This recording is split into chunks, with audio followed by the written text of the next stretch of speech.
ciidamada kaymaha waddanka Talyaaniga ayaa ugaarsanaya xayawaan loo yaqaan uursade kaasi oo lagu tilmaamay geesi kadib markii si la yaab leh oo caqleysan uga baxsaday xeyndaab korontada lagu xiriiriyay.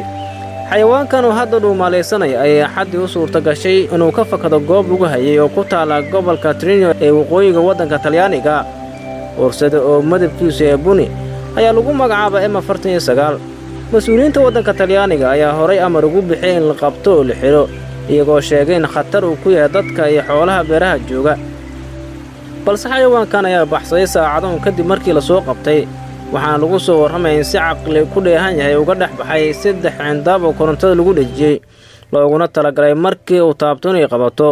sidoo kale xeyndaabka oo sili ka samaysan ayaa kor u dhisan ilaa 13 fiid oo u dhiganta 4 mitir. ciidamada duurjoogta waddanka Talyaaniga oo adeegsanaya eeyaha wax uriya ayaa raadinaya xayawaankan baxsadka ah kaasi oo la rumaysan inuu ku dhex jiro kaymaha u dhow magaalada Trento. barasaabka gobolka Trentino Mauricio Fugatti ayaa ciidamada duurjoogta fasax ku siiyay inay toogtaan haddii arkaan xayawaankaasi isagoo sheegay bahalkan ka baxsaday korontada awoodeedu tahay 7,000 oo volt ay halistiisu aad u badan tahay.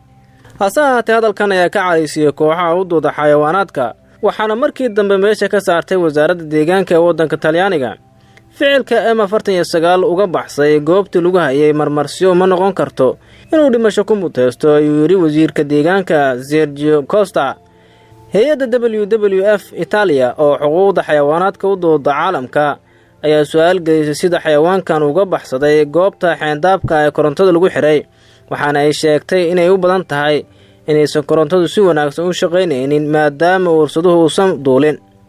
sidoo kale hay'ad kale oo ka shaqeysa arrimaha xayawaanaadka ayaa ku ammaantay habka uu baxsaday halka warbaahinta waddanka Talyaanigu ay la barbar dhigeen filin baxsasho ku saabsanaa oo la jiray sanadkii 1963.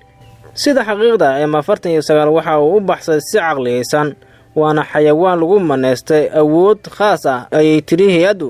Miguel Victoria oo madax ka ah ururka u dhaqdhaqaaqa xayawaanaadka ee dalka Talyaaniga ayaa fariin u diray M49 oo yiri orod oo naftaada baxso. dhanka kale xayawaankan ayaa taageero weyn ka helay dadka isticmaala baraha bulshada halku dhig si weyn loogu faafiyay barta Twitter-ka ayaa macnihiisa loo dhigay baxso oo xirmahel